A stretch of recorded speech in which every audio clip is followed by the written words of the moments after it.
Welcome to Telugu broadcast channel.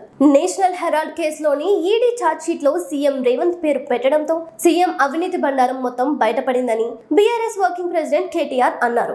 Young India సంస్థకు విరాళాలు ఇస్తే పదవులు ఇప్పిస్తానని రేవంత్ రెడ్డి ప్రలోభపడ్డాడని, ఈడీ నమోదు చేసిన ఛార్జ్ షీట్ వల్ల రేవంత్ అవినీతి సామ్రాజ్యం బట్టబయలైందని కేటీఆర్ ఫైర్ అయ్యారు. అధికారం కోసం ముఖ్యమంత్రి కాకముందే ఢిల్లీలోని కాంగ్రెస్ పార్టీ పెద్దలకు 100 కోట్లు ఇచ్చిన విషయం కూడా కుండబద్దలు కొట్టినట్టయిందన్నారు. 100 కోట్లతో మొదలైన రేవంత్ అవినీతి ఏడాదిన్నరలో సీఎం పదవిని అడ్డం పెట్టుకుని ఏకంగా 1000 కోట్లకు చేరిందని కేటీఆర్ విమర్శించారు.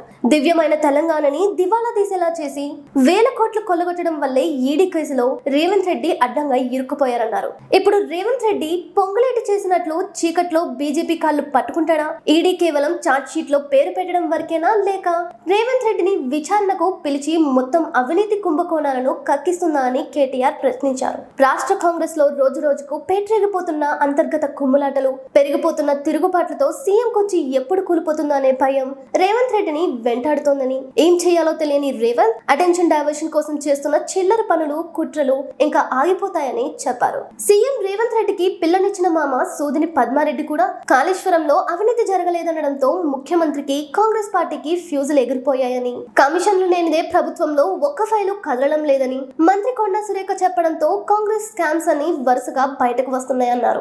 30% ఇవ్వనిదే సొంత ప్రభుత్వంలో పనులు కావడం లేదని కాంగ్రెస్ ఎమ్మెల్యే అనిరుద్ రెడ్డి ఆ పార్టీ బట్టలిప్పడంతో కాంగ్రెస్ నిజస్వరూపం బయటపడిందని కేటీఆర్ చెప్పారు. 4 కోట్ల ప్రజల ముందు ముఖ్యమంత్రి అవినీతి భాగోతం బట్టబయలు కావడంతో కుడితిలో పడిన ఎలుకల కాంగ్రెస్ పార్టీ కొట్టుకుంటుందన్నారు. పచ్చని రాష్ట్రంలో చిచ్చు పెట్టడమే కాకుండా 1000 కోట్ల ప్రజాధనాన్ని లూటీ చేస్తూ పేదల జీవితాలతో చెలగాటమాడుతున్న ముఖ్యమంత్రి పాపం పండి ధర్మం గెలుస్తుందని కేటీఆర్ అన్నారు. కాంగ్రెస్ పార్టీకి తెలంగాణ ఏటీఎంలా మారిందని, ఈడీ లాంటి దర్యాప్తు సంస్థలు కూడా ఈ విషయాన్ని చెబుతున్నాయని, కేంద్ర ప్రభుత్వం ఈసారైనా రేవంత్ రెడ్డిపై చర్యలు తీసుకుంటుందా లేదా అమృత్ పథకం వంటి స్కామ్ లా వదిలిపెడతారా అని కేటీఆర్ ప్రశ్నించారు.